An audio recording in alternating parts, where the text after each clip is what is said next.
나인성 과부의 아들을 살리신 기적이라는 제목으로 하나님의 말씀을 전하도록 하겠습니다. 우리는 이 세상을 살아가면서 저마다 버거운 인생의 짐을 지고 살아갑니다. 가정 안에서 져야 하는 짐이 있고, 또한 직장 안에서 져야 하는 짐이 있고, 또 어떤 때는 전혀 예상하지 않았던 인생의 힘든 짐을 져야만 하는 때도 있습니다.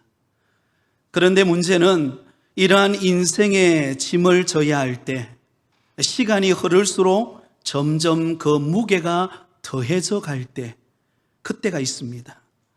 잠시 있다가 사라지는 짐이라면 그래도 어느 정도 견뎌낼 수가 있습니다. 그런데 점점 무거워지더니 더 이상 견딜 수 없는 인생의 무거운 짐이 나를 억누를 때, 그때 우리는 때로는 낙심이 되고, 때로는 믿음이 흔들리고, 때로는 정신적인 아픔을 겪는 때도 있습니다. 오늘 우리가 읽은 본문의 말씀에 보면 인생의 무거운 짐을 지고 너무나 슬퍼하며 길을 걸어가는 나인성의 한 여인을 만나게 됩니다. 그동안 이 여인은 오랜 세월 동안 참 모진 세월을 보내왔습니다.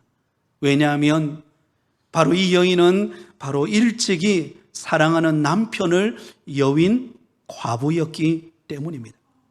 여러분, 당시 시대적인 상황을 볼 때에 일찍 남편을 여위었다라고 하는 것은 어떤 의미일까요? 바로 삶의 고통이 끊이지 않았다라는 것을 의미합니다. 당시 과부가 되었다는 것은 사회적으로 자유롭지 못하고 고립되었다는 의미이기도 하고, 또한 경제적인 가난을 벗어날 수 없는 고통 가운데 있었다는 것을 의미합니다. 여러분, 오늘날 이 시대야 여성의 역할이 많이 커져서 사회생활을 하는데 그렇게 큰 불편함이 없습니다. 하지만 이 당시에 사회적으로 여성이 자기 남편을 잃고 과부가 되었다라고 하는 것은 여러분, 사회적인 활동을 자유롭게 할 수 없고 정말 궁핍한 생활을 할 수밖에 없는 상황에 놓였다라는 것을 보여줍니다. 그러다 보니까 여러분, 이 과부인 이 여인에게 있어서 유일한 소망은 무엇이었을까요?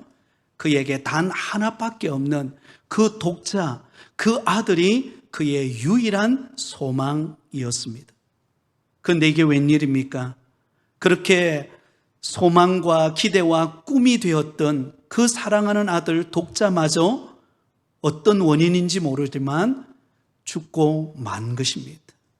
이제 그녀는 더 이상 희망을 가질 수 없고 더 이상 소망을 갖지 못하고 절망하고 슬퍼하며 눈물을 흘리며 그 장래의 행렬과 함께 나인성을 걸어오고 나가고 있습니다. 사랑하는 성도 여러분, 우리가 인생을 살아가다 보면 이와 마찬가지로 우리에게 점점 힘든 무게가 더해져가는 그런 인생의 짐이 우리를 눌릴 때가 있습니다. 때로는 내가 나름대로 꿈을 꾸고 기대했던 것과는 전혀 다른 환경에 놓여져서 실패와 절망을 경험하며 살아갈 때가 있습니다. 너무나 안타깝고 슬퍼할 수밖에 없는 상황에 놓일 때가 있다는 것입니다. 자, 그런데 여러분, 오늘 본문에 보시면 이러한 절망적인 장소에 한 줄기 빛과 같이 우리 예수님께서 찾아오시고 계십니다. 참 놀라운 사실은 오늘 본문에 보면 두 장면이 한 장소에서 맞닥뜨리고 있다는 것을 알 수가 있습니다. 하나는 예수님과 함께 오는 행렬이고, 또 다른 하나는 죽은 자를 메고 나가는 장례 행렬입니다. 먼저 11절 말씀해 보시면 예수님과 함께하는 행렬이 있습니다.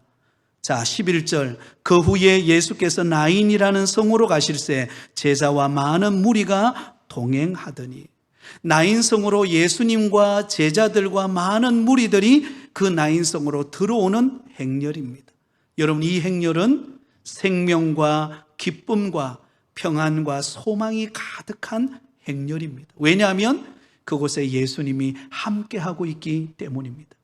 그런데 그에 비하여서 죽은 자를 메고 나가는 장례 행렬이 있었습니다. 12절입니다. 성문에 가까이 이르실 때에 사람들이 한 죽은 자를 메고 나오니 이는 한 어머니의 독자요 그의 어머니는 과부라. 그의 성에 많은 사람도 그와 함께 나오거늘. 자, 여러분, 죽은 자를 메고 나오는 그 장례 행렬, 여러분 그 이미지를 한번 상상해 보시겠습니까? 그 죽은 자를 메고 나오는 그 장례 행렬은 어떤 행렬이었을까요? 죽음과 슬픔과 애통과 눈물과 좌절과 낙심이 가득한 행렬이었습니다. 사랑하는 성도 여러분, 오늘날 우리가 살아가는 이 인생의 길에도 이와 같이 두 가지 행렬이 존재한다는 것을 알 수가 있습니다. 하나는 예수님과 함께 걸어가는 행렬입니다. 예수님과 함께 걸어가기 때문에 그곳에는 생명이 있고 기쁨이 있고 소망이 있고 감격이 있습니다. 저와 여러분의 삶이 그러한 삶인 줄 믿습니다. 그러나 또 다른 하나의 행렬이 있는데 그것은 죽음을 향해 걸어가는 행렬입니다. 예수님 없이 인생의 허무함을 느끼고 죽음과 슬픔과 낙심과 좌절 가운데 살아가는 행렬이 있습니다. 그러므로 여러분, 우리가 누구와 함께 인생의 길을 걸어가는가, 이것은 매우 중요한 우리 인생의 문제라고 말할 수가 있습니다. 예수님과 함께 걸어가게 되면 그곳에는 기쁨이 있습니다. 예수님과 함께 동행하는 삶 속에 하나님이 주시는 은혜가 있습니다. 오늘도 우리가 주 앞에 나와 예배할 때 위로부터 내려오시는 충만한 은혜가 우리 가운데 임하는 줄 믿습니다. 그런 은혜 안에 우리가 살아가고 있는 것은 참으로 복되다고 말할 수가 있겠습니다. 자, 그런데 놀라운 것은 오늘 본문에 보면 성문 앞에 맞닥뜨린 이 죽음의 행렬이 예수님을 만나서 그 죽음의 행렬이 더 이상 소망을 잃어버린 죽음의 행렬이요 절망의 행렬이 아니라 기쁨의 행렬로, 소망의 행렬로 변화되어지고 있다는 것입니다. 우리 예수님을 만난 이 사건을 통하여 여러분, 나인성 과부의 아들이 살아나는 기적의 역사가 일어나게 되어진 것, 그것이 오늘 본문의 내용입니다. 이 시간에 저와 여러분이 함께 은혜 받기를 원하는 것은 나인성 과부의 아들이 살아난 이 기적의 사건을 통하여 우리에게 주시는 교훈을 통해 우리는 점점 내 삶에 힘든 무게가 더해져 갈 때 우리는 어떻게 믿음으로 승리하며 살아갈 것인가를 발견하는 은혜의 시간이 되기를 바랍니다. 자, 그 첫 번째로 여러분, 나인성 과부의 아들이 살아난 이 기적을 통해 주시는 은혜는 주님께서 언제나 나를 바라보고 계심을 믿으라는 것입니다. 한번 따라해 볼까요? 주님께서 언제나 나를 바라보고 계십니다. 예, 여러분, 주님께서는 언제나 저와 여러분을 바라보고 여러분 불꽃 같은 눈동자로 우리를 지키시고 계심을 기억하시기 바랍니다. 오늘 본문 13절은 이렇게 기록되어 있습니다. 같이 읽습니다.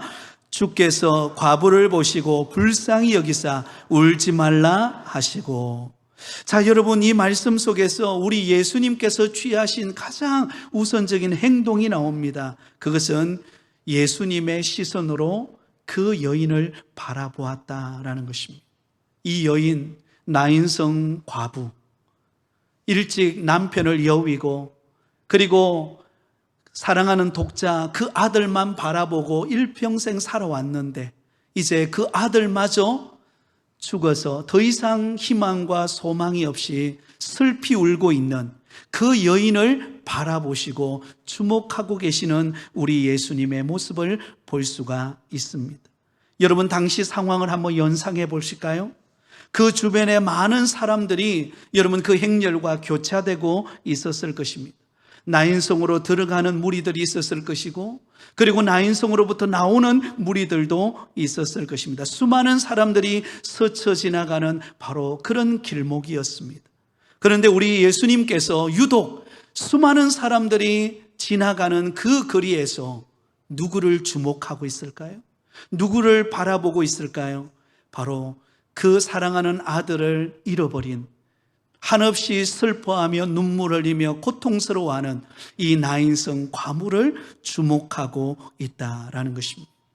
여러분, 삶의 무게가 짓눌려서 고통하고 있는 이 과부의 딱한 사정을 알고 계시는 우리 예수님께서 그 여인을 바라보고 있다는 것입니다. 망연자실하여서 이제는 더 이상 앞이 보이지 않아 캄캄하여서 이제는 어떻게 살아가야 될까? 이제는 무엇에 나의 소망을 두어야 될까?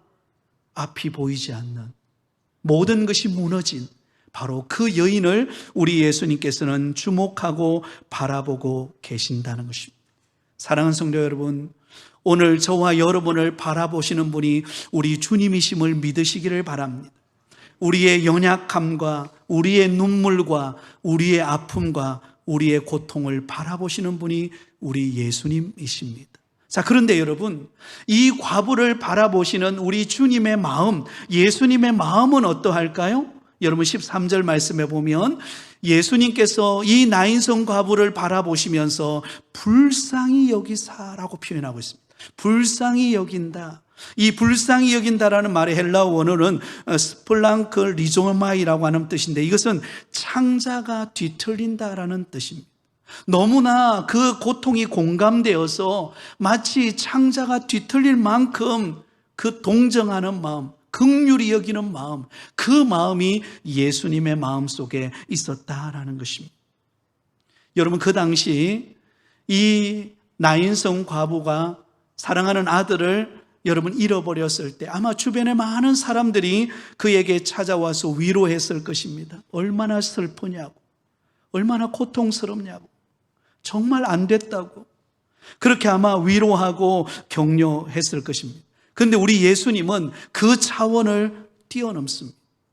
희망을 잃어버리고 더 이상 아무런 소망이 없는 이 나인성 과부를 향한 마음, 창자가 뒤틀릴 만큼 그 여인을 바라보시는 우리 주님의 긍휼의 마음이 그를 향하고 있다는 것입니다. 그러면서 위로의 말씀을 전하죠. 울지 말라. 사랑하는 성도 여러분, 우리 주님께서 저와 여러분을 바라보실 때에 냉소적인 시선으로 바라보는 것이 아니라 우리가 뭔가 잘못한 것을 꼬집어내고 비판하게 하는 시선으로 바라보는 것이 아니라 내가 그럴 줄 알았다, 그렇게 기도 안 하더니 그렇게 지금 어려움을 당했네, 이런 시선으로 바라보는 것이 아니라 우리를 불쌍히 여기고 우리를 긍휼히 여기는 마음으로 우리를 바라보고 계심을 믿으시기를 바랍니다. 여러분, 우리가 인생의 길에서 열심히 땀 흘리고 수고하고 노력해도 때로는 안 될 때가 많잖아요. 때로는 실패를 경험할 때도 있고, 때로는 여러 가지 참 예상하지 못했던 힘든 어려움을 겪으면서 여러분 열심히 땀 흘려 수고하던 사업의 위기를 만나고, 또 그렇게 자녀들을 위해 뜨겁게 기도했지만 그 자녀들의 앞길에 어려움이 찾아오고 막막한 현실 앞에서 우리는 여러분 주저앉을 때가 많이 있습니다. 자, 그런 우리를 바라보시는 우리 주님의 마음은 어떤 마음이에요? 우리를 불쌍히 여기는, 우리를 긍휼히 여기는, 우리를 사랑하시는 그 마음이 우리 예수님의 마음인 것을 기억하실 수 있기를 바랍니다. 여러분, 사복음서에 보면 예수님의 수제자였던 베드로, 여러분 이 베드로는요 누구보다도 예수님을 열정적으로 사랑하고 예수님을 따라다녔던 수제자였습니다. 세상 사람들이 나를 누구라 하더냐? 네, 주는 그리스도시요 살아계신 하나님의 아들이십니다. 얼마나 놀라운 고백입니까? 그 믿음의 고백을 들으신 예수님께서 너무너무 기뻐하셨습니다. 바요나 시모나, 네가 복되도다. 그런 믿음의 고백을 한 너의 모습이 너무 귀하다, 그렇게 축복하셨습니다. 그런데 그런 시몬 베드로가 예수님이 정작 여러분 로마 군병들에 의해서 붙잡혀서 고문을 당하시고 십자가에 못 박혀 죽으실 때 이 시몬 베드로는 예수님을 모른다고 3번이나 부인합니다. 그렇게 믿음이 좋았던 시몬 베드로가 여러분 예수님이 고난받으시고 죽는 그 고통 앞에서 너무나 두려워서 예수님을 3번씩이나 부인하고 떠나갑니다. 그리고는 여러분 시몬 베드로가 고향 갈릴리 바다로 가서 밤새 밤새도록 고기를 잡습니다. 그의 마음에 허전한 마음으로 예수님을 부인했다는, 3번씩이나 부인했다고 하는 그 자책감 때문에, 그 죄책감 때문에 여러분이 텅 빈 마음을 안고 그곳에서 물고기를 잡습니다. 근데 밤새도록 물고기를 잡는데 고기가 잡히지 않는 거예요. 근데 놀랍게도 예수님께서 그 해변가에서 조반을 준비하고 계십니다. 그리고는 시몬 베드로를 기다리세요. 그리고 시몬 베드로가 나올 때에 그에게 묻습니다. 네가 나를 사랑하느냐? 그럼 내 양을 먹이라. 여러분, 3분 예수님께서 질문하시죠. 내가 나를 사랑하느냐? 자, 여러분, 이때 예수님께서 자신을 부인하고 떠나갔던 시몬 베드로를 향한 그 사랑의 마음으로 3번씩이나 질문하신 의도는 어떤 의도일까요? 그래, 너가 나를 부인하고 떠나갔지? 그래, 나를 부인하니까 그렇게 좋았어? 여러분, 이런 관점이 아니에요. 예수님은 그 연약함, 그 시몬 베드로의 부족함을 이해하시고 긍휼히 여기시고 그를 불쌍히 여기는 마음으로 그에게 질문하는 것입니다. 네가 나를 사랑하느냐? 그러면 내 양을 먹이라. 사랑하는 성도 여러분, 오늘도 우리를 바라보시는 주님은 우리를 정죄하시지 않았습니다. 때로는 우리가 실패하고, 때로는 우리가 낙심 가운데 있고, 때로는 우리가 짐에 짓눌려서 고통할 때 우리 주님께서는 우리를 비난하지 않으십니다. 도리어 우리를 긍휼히 여기시고 불쌍히 여기시고 우리 곁으로 찾아오시는 분이 우리 예수님이시라는 사실을 기억하면서 나를 바라보시는 그 주님을 바라보며 용기를 내는 믿음의 성도들이 되시기를 예수님의 이름으로 축원드립니다.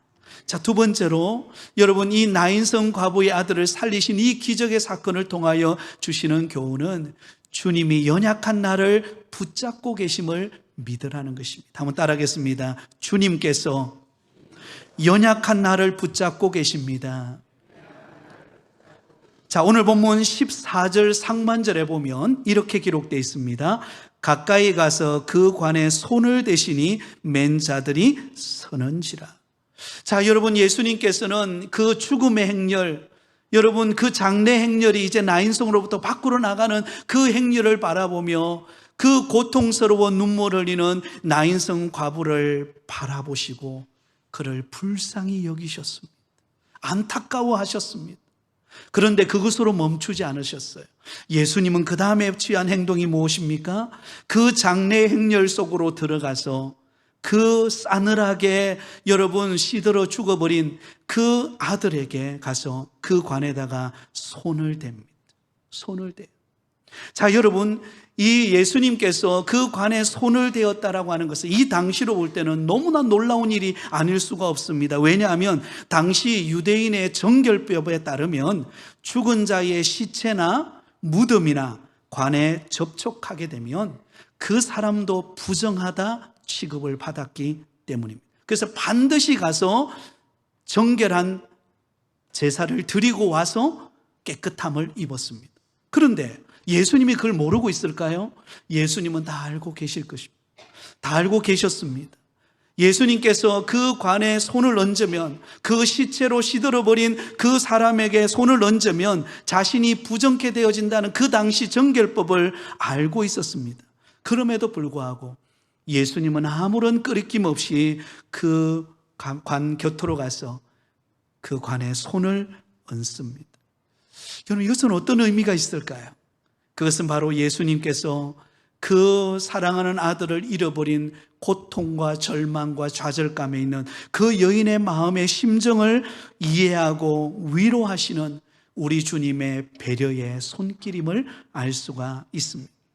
사실 예수님께서 당시 그 여인에게 도움을 주지 않아도 여러분, 그 어느 누구도 예수님을 비난할 자가 없습니다. 왜? 우리 인생은 언젠가는 죽음의 자리로 가기 때문에 먼저 가든지 아니면 늦게 가든지 순서가 있을 뿐이지 우리는 모두 다 언젠가는 주님 부르시면 이 땅의 짐을 벗고 주님 앞에 가야 될 때가 있습니다. 그렇기 때문에 지금 이 상황은 정말 이 여인에게 있어서는 너무나 고통스럽고 힘든 상황이지만 일반적인 상황으로 볼 때는 그럴 수 있겠구나 라고 하는 상황입니다.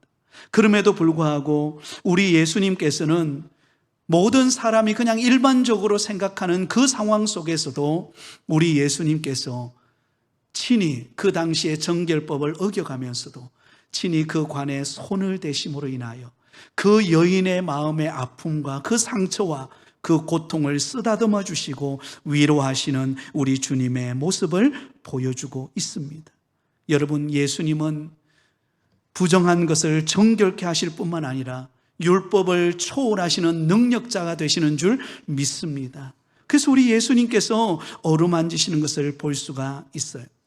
여러분, 우리가 자녀들을 키우다 보면은요, 때로는 부모의 힘으로 한계가 다다를 때가 있습니다. 여러분, 특히 사춘기가 딱 되면은요, 그렇게 초등학교 때 그 말 잘 듣던 아이들이 여러분 사춘기를 딱 지나가면은요, 반항하기 시작하거든요. 그럼 때로는 부모의 마음을 아프게 하고 때로는 막 소리치기도 하고 여러 가지 어려움을 겪는 경우들이 있습니다. 그래서 자녀 때문에 스트레스를 많이 받죠.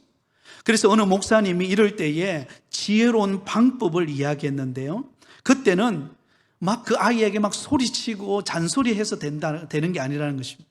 가장 좋은 방법은 그렇게 소리치는 그 아이에게 가서 그냥 안아주라는 거예요. 그냥 그 아이를 그냥 안고 때로는 눈물 흘릴 때 함께 눈물 흘려주라는 것입니다. 그러면 이상하리만큼 반항하던 그 아이가, 때로는 곁길로 나가던 그 아이가 마음을 잡고 돌이킨다는 것입니다. 왜? 그 사랑하는 부모가 그 아이를 안아주는 가운데 그때 그 아이가 사랑을 느끼고 위로를 받고 여러분 따뜻함을 느끼기 때문이라는 것입니다. 그래서 때로는 한 걸음 더 나아가서 그 아이를 안고 여러분 이렇게 기도하는 것입니다. 주님, 제가 이 아이를 안았습니다. 그러나 부족하고 연약해서 부모로서 내가 이 아이에게 그 마음을 다 이해할 수 없고 이 아이의 소원을 내가 다 들어줄 수 없지만 그러나 주님이 만져주세요. 주님이 붙들어 주세요. 주님이 능한 손으로 이 아이를 키워주세요. 여러분 이렇게 간절히 눈물로 기도하면 신기하게도 주님께서 역사하셔서 그 아이의 마음을 변화시킬 때가 있는 줄 믿습니다. 사랑하는 여러분, 우리가 때로는 실패할 때, 때로는 우리의 짐이 무거울 때 우리 주님은 우리를 외면하지 않으십니다.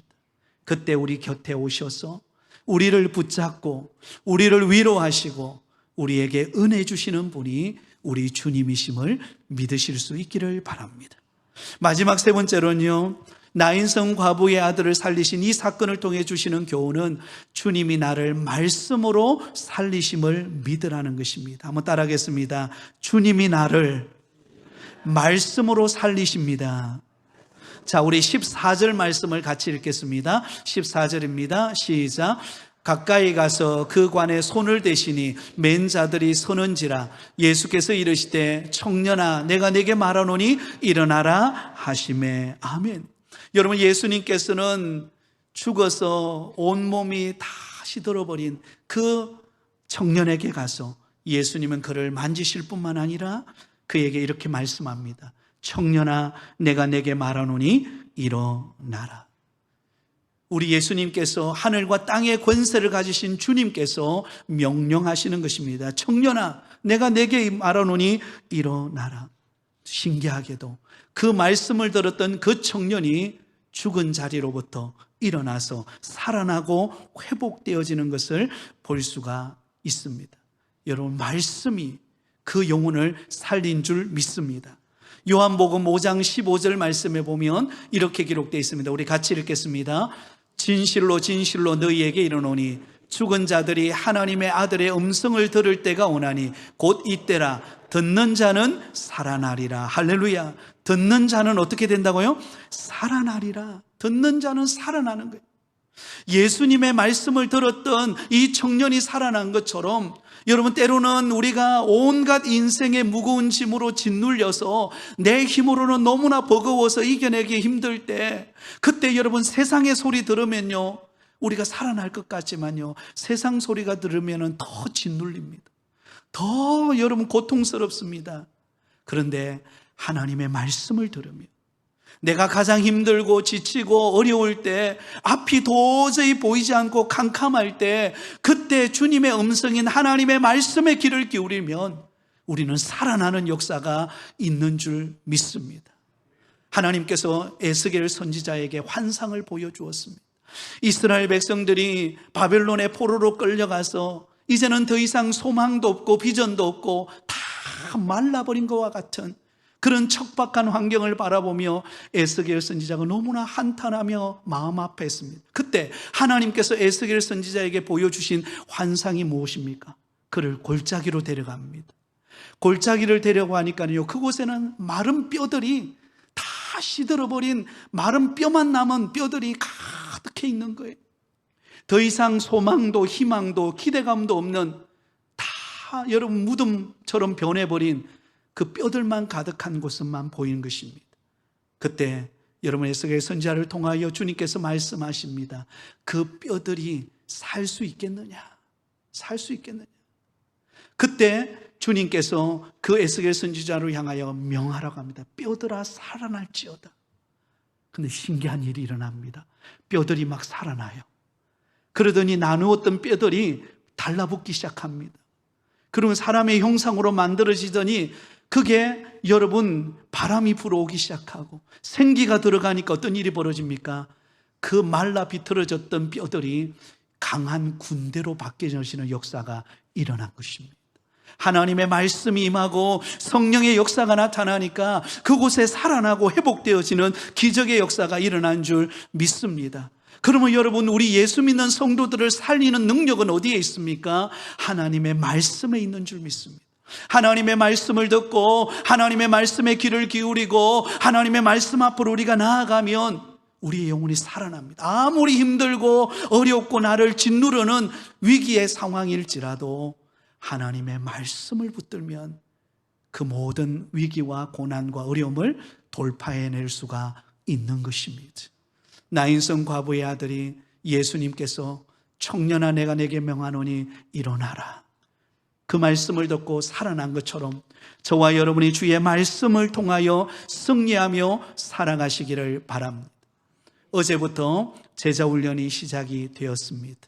여러분, 제자훈련을 딱 시작할 때 첫 번째 오는 시험은 암송을 어떻게 통과할 것인가, 이게 과제거든요. 그런데 대부분이 그걸 잘 극복해요. 단순히 외우라고 성경을 외우는 암송 시간이 아니라 그 말씀을 외우는 순간 그 말씀이 내 영혼의 자양분이 됩니다. 그리고 때로는 위기를 만나고 때로는 힘든 짐에 눌려서 고통스러울 때 그 말씀이 생각이 나요. 주의 말씀은 내 발의 등이요 내 길의 빛이 됩니다. 그러면 여러분, 그 훈련을 시키는 것이 제자훈련이에요.